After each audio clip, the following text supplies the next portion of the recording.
श्री भीमेश्वर, ये ज्योतिर्लिंग पुणे से लगभग 100 किलोमीटर दूर सह्याद्री की पहाड़ी पर स्थित है।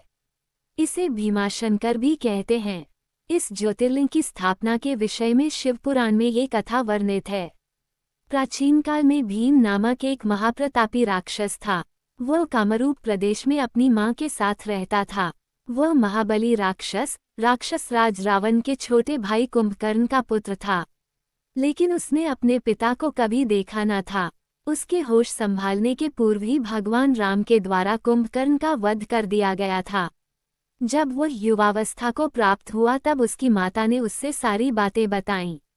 भगवान विष्णु के अवतार श्री रामचंद्र जी द्वारा अपने पिता के वध की बात सुनकर वह महाबली राक्षस अत्यंत संतप्त और क्रुद्ध हो उठा। अब वह निरंतर भगवान श्रीहरि के वध का उपाय सोचने लगा। उसने अपने अभीष्ट की प्राप्ति के लिए 1000 वर्ष तक कठिन तपस्या की। उसकी तपस्या से प्रसन्न होकर ब्रह्माजी ने उसे लोक विजयी होने का वर दे दिया।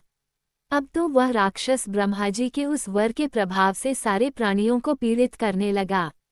उसने देवलोक पर आक्रमण करके इंद्र आदि सारे देवताओं को वहां से बाहर निकाल दिया।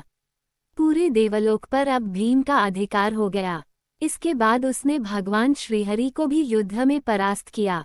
श्रीहरि को पराजित करने के पश्चात उसने कामरूप के परम शिवभक्त राजा सुदक्षिण पर आक्रमण करके उन्हें मंत्रियों वनुचरों सहित बंदी बना लिया। इस प्रकार धीरे धीरे उसने सारे लोकों पर अपना अधिकार जमा लिया। उसके अत्याचार से वेदों, पुराणों, शास्त्रों और स्मृतियों का सर्वत्र एकदम लोप हो गया। वो किसी को कोई भी धार्मिक कृत्य नहीं करने देता था।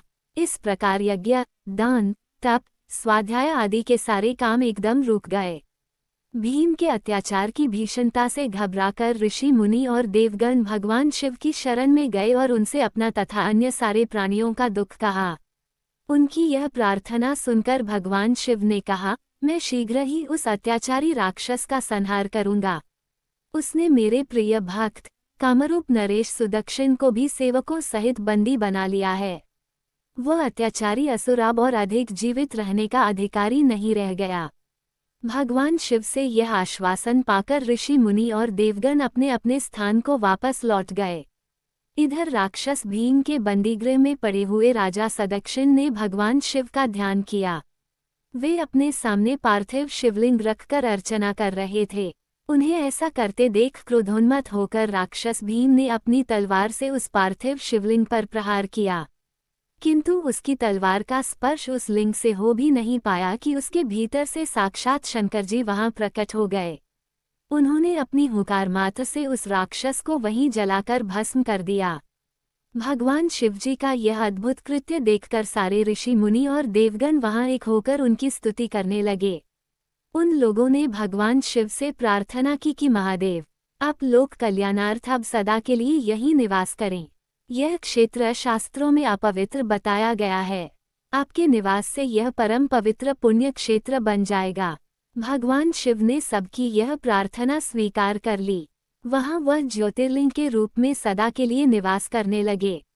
उनका ये ज्योतिर्लिंग भीमेश्वर के नाम से विख्यात हुआ। शिवपुराण में ये कथा पूरे विस्तार से दी गई है। इस ज्योतिर्लिंग की महिमा अमोघ है। इसके दर्शन का फल कभी व्यर्थ नहीं जाता। भक्तों की सभी मनोकामनाएं यहाँ आकर पूर्ण हो जाती हैं।